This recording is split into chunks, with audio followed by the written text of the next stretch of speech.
How should we explain to our non-Muslim friends that we Muslims don't believe in the celebration of birthdays and anniversaries? This is the question, that how can we explain to a non-Muslim that we Muslims don't believe in the celebration of birthdays and anniversaries? Sister, I am aware that there are a group of Muslims who say that celebrating birthday is haram. As far as I am concerned, I don't know of any Quranic verse which says celebrating birthday is haram, or any Sahih Hadith which says celebrating birthday or making anniversary is haram. So I per se do not say that celebrating birthday is haram, but most of the birthdays celebrated becomes haram for other reasons, for many reasons. For example, television per se is not haram. Fine. Cable TV per se is not haram, but because more than 95% or 99% what comes on the satellite channel, cable TV is haram, therefore we say that it is better to avoid it. So watching television per se is not haram. But if you are very restrictive and see to it that you utilize in the right way, it can be halal. But as far as the general rule is concerned, most of the birthdays as a festival which is made is haram. For example, birthday of whether it be Buddha, birthday of Shri Krishna, because this leads to idol worship. So celebrating birthdays, whether it be of their so-called gods or whether it be of messenger, the reason you tell them that we have to worship only Almighty God. And does God have a birthday? If God has a birthday, that means God has an origin, He was created. That itself is sufficient. So if you are celebrating a birthday to revere that particular person, it leads to idol worship. The only one that you should worship in this world is Allah subhanahu wa ta'ala. So that's the reason we say that making birthdays of personalities to commemorate them indirectly or directly leads to idol worship. It may be directly, like celebrating the birthday of Jesus Christ, peace be upon him. We love Jesus Christ, peace be upon him. We respect him. But the moment you start celebrating, you start making a god out of him. It leads to idol worship, hero worship, which leads to shirk, which is the biggest sin in Islam. That is the reason celebrating birthdays of any personality to commemorate becomes haram. Clear cut. So if you ask me, celebrating birthday of any prophet or any personality to commemorate is haram, which I agree. Because there is a thumb rule in Islam. According to Ibn Taymiyyah, he has derived from the Sahih Hadith, that in things dealing with worship, ibadah, what is mentioned in the Quran and Sahih Hadith should be followed. What is not mentioned is haram. What is mentioned is halal. For example, how to offer salah. It is mentioned that do Rafatain, read Surah Fatiha, and then you say, okay, I will read something else. I will not read Surah Fatiha. I will narrate a hadith in my salah. Then I say, but why narrate hadith? No, but no hadith says that you should not narrate hadith. So in terms of worship, what is mentioned is halal or fard, depending upon the category. But what is not mentioned is haram. Tomorrow you cannot say, I want to offer salah by standing on one leg. Fine? But if I say, you can't offer salah on one leg. You say, why? Show me a hadith which says that you cannot stand on one leg. Show me a Quranic verse which says you cannot stand on one leg.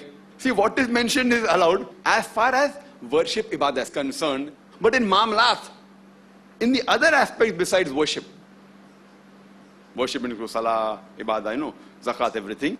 In terms of business and the other worldly things, not relating directly to worship, what is mentioned as haram is haram. What is not mentioned is halal. Fine? What is mentioned as haram in the Quran and the Sahih Hadith is haram. What is not mentioned may either be in the makruh category, mubah category, mustahab or fard, or coming into the halal category. For example, Quran says having pork is haram, having alcohol is haram. The foods which are mentioned as haram in the Quran and Sahih Hadith are haram. Anything else is halal. Simple. Mango is not mentioned in the Quran that you can eat mango. Is it mentioned? No. Is it mentioned in the Sahih Hadith? Oh, it's not mentioned, that means haram. No. It's not mentioned means mubah, optional. Halal. In the halal it may either be mubah, mubah means optional. It can be mustab, means encouraged. It can be fard. If it's not mentioned as fard, so it can't be fard. You should realize that two types of guidance in the Sharia. One is on ibadah, which if it's mentioned it is allowed, halal. If not mentioned it is haram. In the other aspects of worldly affairs, of ma'amalat, about non-worship activities, what is mentioned as haram, everything else is halal. So as far as celebrating birthday of a personality, it comes in the category of worship. So because it is not mentioned in the Quran, the Sahih Hadith, that you cannot celebrate birthdays, it's not mentioned, so it becomes haram. It leads to shirk. Is it clear? But celebrating birthday of an individual person as a worldly affair, there are some Muslims who say it's haram, which I don't agree, because that comes in worldly affairs. But in our school we have mentioned that children should not, it leads to haram. There may be dancing, there may be music. It leads to haram. But as a general fatwa, you cannot say celebrating birthday of your son or your daughter is haram, but you can say it is makruh. Or best is to avoid. If you don't do it, it's the best. So why? Because when your birthday you may have music, you may have various other things. Because there's no hadith which says do not celebrate the birthday of your son. Now celebrating the birthday of your son does not come in the worship, ibadah aspect. Is it clear? But yet, in our school, for example, wearing cap is not fard, but in our IRF, every staff should wear a cap. Mustab. So it is fard according to IRF rules. So therefore celebrating birthday is haram according to IIS rule. Everything haram in IIS rule may not be haram in the Sharia. And everything fard in IIS rules, Islamic International School rules, may not be fard in Islam. For example, our children, they have to wear a particular dress, the same color, grayish blue or bluish grey. It is fard according to IIS rules. But outside, it's not fard in Islam. So you should realize, but we cannot make a haram thing fard. We can make a mustab thing fard. We can make a mubah thing which is fard. We can make a fard. So it's very clear cut. And there was a non-Muslim who was a revert. And she came to me one day, along with my wife, and she was narrating that how she accepted Islam, mashallah, and how she brought up her children. And when she goes to her mother's place, and a sister who loves her very much, one day she had a birthday, and she was aware that my sister does not like celebrating birthdays. So purposely she didn't get the birthday cake on that day. Next day she bought a birthday cake, but which was mentioned happy birthday. And she said, I won't have. And she gave the option to her children that if you want you can have. And only thing she whispered that it is haram to have cake. And I told her that it's not haram, and she was shocked. See, seeing this situation, she's a non-Muslim. She wants to present the right picture to a sister who's a Hindu. At this point, I told her it would have been preferable that she would have had the cake. But unfortunately, she thought it was haram, therefore she didn't have, so she'll get a sawab. But actually, it's not haram to have a cake of her sister. So normally I will tell the Muslims, you avoid, if your sister is a Muslim and she gives birthday cake, you don't have, no problem. It's not haram to have. It is mustab not to have because you're not encouraging her, correct? So the same thing is there. So if your sister who's a Muslim gets a birthday cake for you, you don't have it. It's good, it's mustab. But here it's a revert who goes to a non-Muslim sister. And now having a cake is such a small issue. The bigger issue is shirk. So a more important thing that you should correct is the shirk rather than having cake or not. If you had got the cake of Jesus Christ, peace be upon him, or Shri Krishna, that time if she didn't have, it's fine.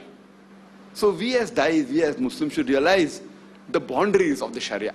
So this is my view. Many people may disagree.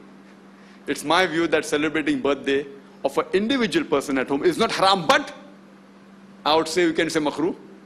Muslims should not celebrate, I'm telling that. Fine. If I tell you, don't drink water while standing. But drinking water while standing is not haram, it is makruh. Sister, when you're speaking with non-Muslim, don't get these issues of celebrating birthdays. It's a minor issue.